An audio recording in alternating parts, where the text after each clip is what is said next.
Can the New Orleans Saints trade Derek Carr before the season starts, after the draft maybe?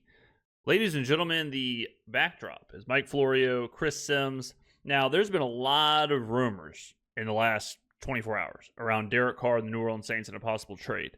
Todd McShay on his YouTube channel mentioned that he's not sold on Derek Carr being the starting quarterback of the New Orleans Saints, and that there are some quarterback-needy teams, the ones that don't get Aaron Rodgers and, what have you, the Giants perhaps, the Steelers perhaps, that might be interested in trading for Derek Carr. Now, I'm going to say right up front, I don't think this is possible. Bottom line, I do not think it is financially possible for this to happen, and we're going to talk about that a little bit in the video. The NFL, you got to sometimes, I feel like this was a very flippant comment of just I could trade him, why not? Because anything's possible, whatever, in this fantasy football Madden kind of world.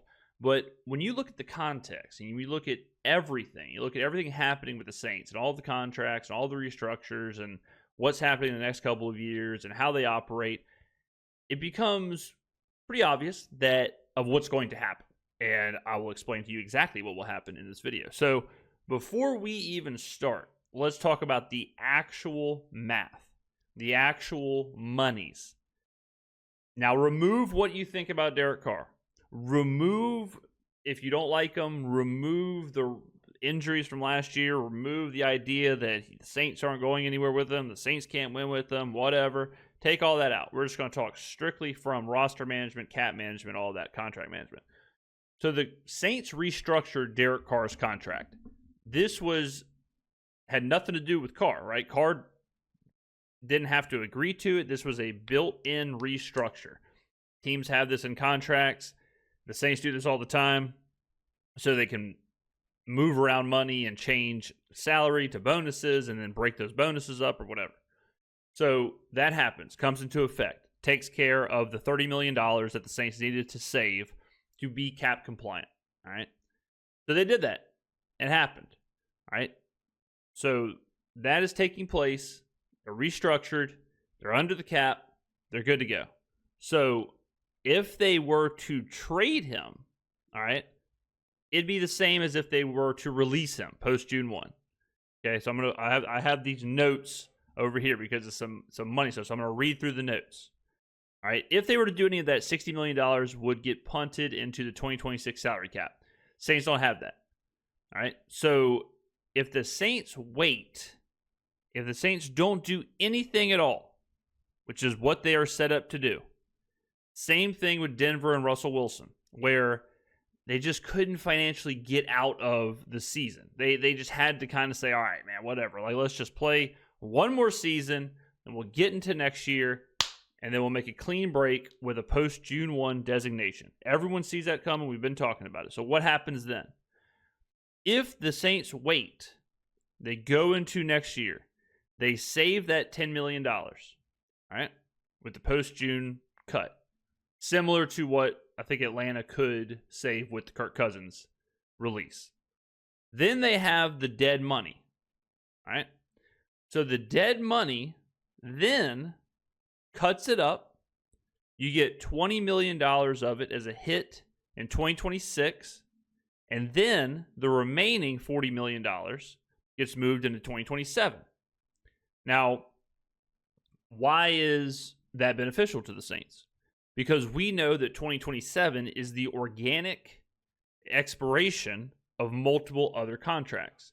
So when you look at some of the contracts that are currently affecting the Saints, the DeMario Davises of the world, the Cam Jordan of the world, the Tyrann Mathieu of the world, the Ryan Ramczyks of the world, the Taysom Hills of the world, whatever, in 2027, those will be off of the books.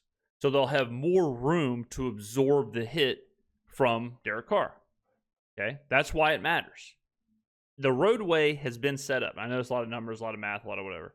The roadway is set up, and the Saints are telling you what they're doing.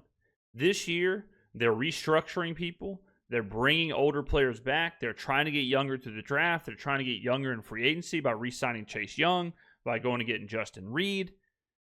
It's all right there. right? They let Marquez Valdes-Scantling walk, 31-year-old wide receiver. You got to think they're going to look at wide receiver in the draft. They do all that. Very obvious what's happening. Now, the only thing that could change this is if the Saints are absolutely horrible and there is enough of an incentive in a trade package, similar to like Marshawn Lattimore, where it makes sense for them to trade Derek Carr at the end of the season. That is the only situation. But as of right now, it makes no sense. I don't think it's 100% fully and completely guaranteed Derek Carr is on the Saints this year. I think he could be traded after the draft, depending upon who's got quarterbacks and who doesn't. Right. And after June 1. Okay. For cap reasons, it would have to be. Remember when DeAndre Hopkins got traded, I think, from the Cardinals to the Titans? It was that whole – or Julio Jones was the one. Julio Jones got traded after June 1 to divide the cap hit over multiple years. The Saints would have to wait until after June 1. But I was poking around a little bit after they did this restructuring because the Saints' restructuring of Carr's contract was automatic. He didn't agree to anything. He'd already agreed to it when he signed his contract, just like CeeDee Lamb had, just like Dak Prescott had. These are the things the teams bake into the contracts. The Saints had the right to do it, but they explored their options, and I heard enough. Yeah, I think the exploration, if the Saints would have traded Carr, and not to mention, Carr has a no-trade clause. So in order for him to be traded, he's got to waive his no-trade clause. It's not just Saints can just move him. The Saints, in order to be cap compliant by March 12th, if the Saints would not have restructured Carr and would have been trading him or releasing him or whatever, they would have had to do some crazy stuff with the rest of their roster in order to be cap compliant. Like, the difference in Carr being restructured and then restructuring a couple other players, I think it was 4 other players in order to be cap compliant, they would have had to restructure like 10 to 15 players in order to, if Carr would have been removed from the team.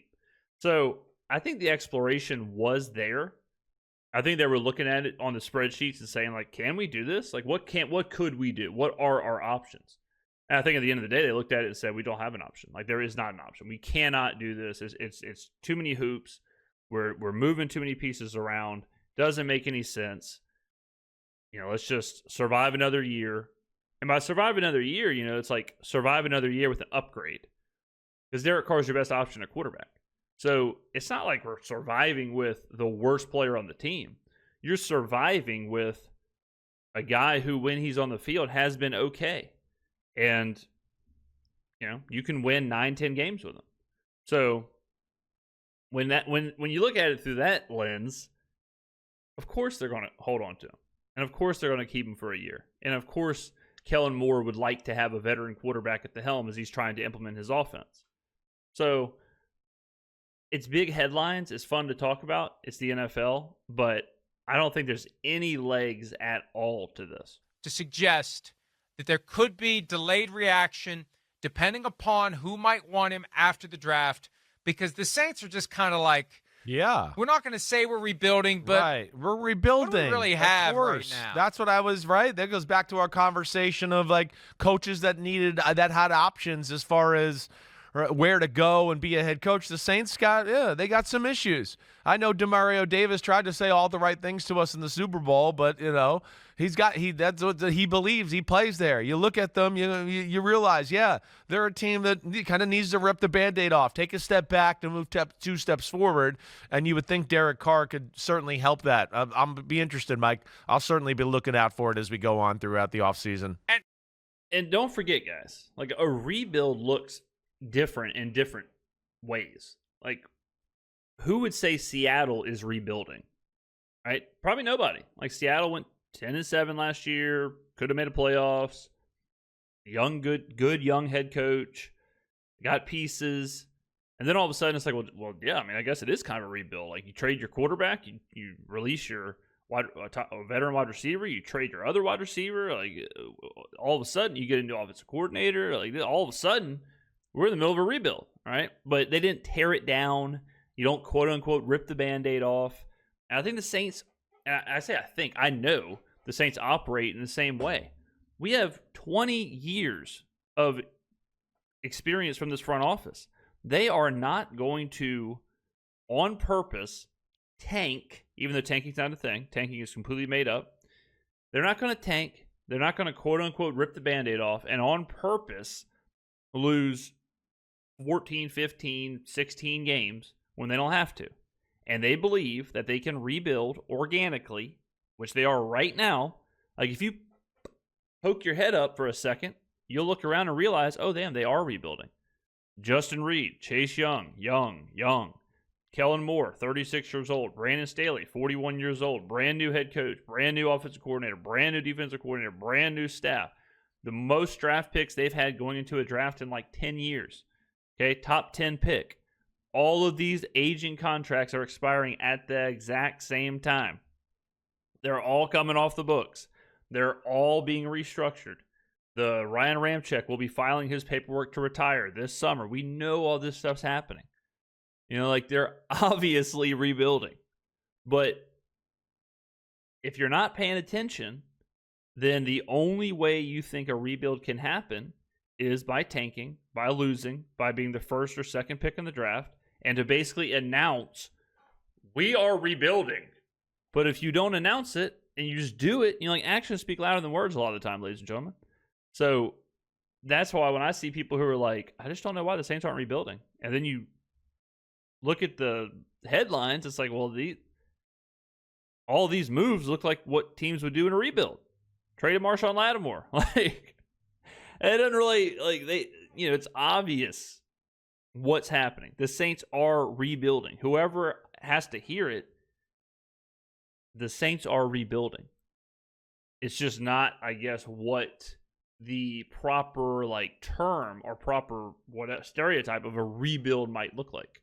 And I remember we debated this a little bit, possibly argued. Not that we ever argue, but we don't that often. But we agree on far more things we disagree on. Definitely. But we disagreed on the Saints because I think it's a stable organization with good ownership. I hear you. You're going to have to weather a short-term storm. Right. The risk you're taking by becoming the head coach of the Saints right now is you're going to get washed out to sea with the storm. Yeah. And it's going to be somebody else coaching it when things finally turn around. That's right. They got some older guys on their football team, right? But doesn't that just go to exactly what I just said? Like, well, the Saints have a few years they got to kind of weather the storm before they can be good again. Like, they're kind of downshifting to upshift. Like, the head coach kind of has to be someone that, you know, can be along for that ride. What if you had to build the perfect coach for that to withstand that storm and be along for that ride? Wouldn't you pick the youngest coach in the NFL, 36 years old, his first job, like, to kind of grow into it? Isn't hiring Kellen Moore telling you exactly that's what the Saints believe is about to happen?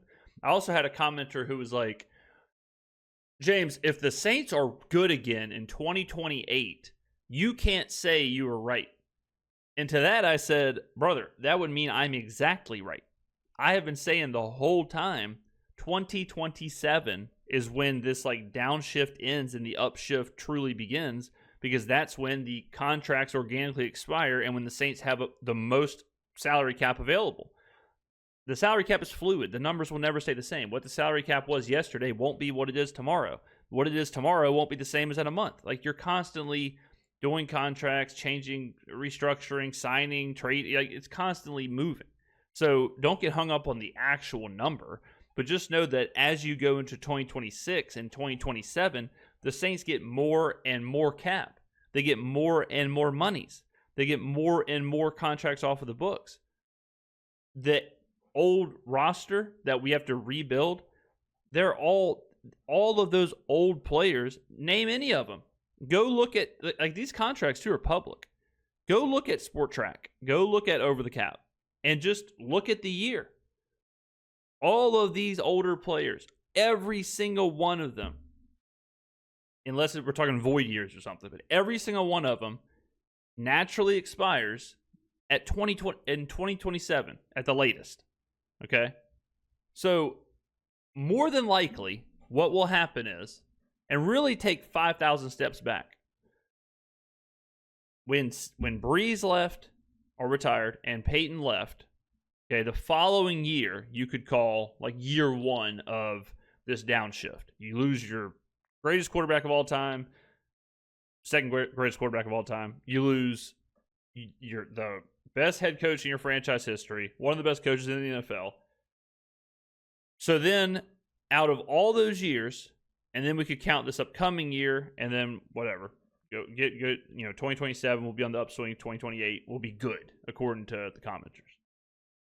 You got a couple 9-8 seasons in there, a couple 7-win seasons in there, a 5-win season. We'll see what happens this upcoming season. We'll see what happens on this upswing. But if this is rock bottom, if this is the rebuild, this is exactly what the Saints want to happen as far as the front office, where you rebuild, but you still stay relevant. You still give your chance to win the division on those 9 and 8 years. Yeah, injuries happen. Yeah, some other stuff happens where a coach might not work out or whatever. You may swing to that 7-win, whatever. The 5-win, injuries, insane season. But if you can keep the ship rocking around that 7 to 9 wins as you're rebuilding, and then hope to catch lightning in a bottle and get, the 13-win, 12-win, 14 wins like we saw for the last 10 years of Breeze's career, that's what you want your franchise to do. And that's what the Saints' blueprint has been for the better part of 20 years. So why would they change it now? The blueprint is obvious. Derek Carr's situation is obvious. You can write it down. Write it down now. Derek Carr will be the starter for the New Orleans Saints in the 2025 season. Derek Carr will be a post-June 1st release next offseason. The Saints will save blah, blah, blah, $1 million, $10 million immediately. The Saints will they will restructure or whatever they got to do to take the cap hit, cut it up into 2 years, and that's just how it's going to be. Like, write it down. It's exactly what's going to happen. Makes the most sense financially, makes the most sense for their philosophy of how they approach the team. And there you go. So what are we going to try and do this year while we are rebuilding? We're going to try and win the division. There you go. Are we going to try and win the Super Bowl? I mean, if you're in the playoffs, you have a chance or whatever, but no. We're going to try and win the division. We're going to try and compete for the division. We're going to try and win 9-10 games and win the division. See what happens in the draft, but that's the plan.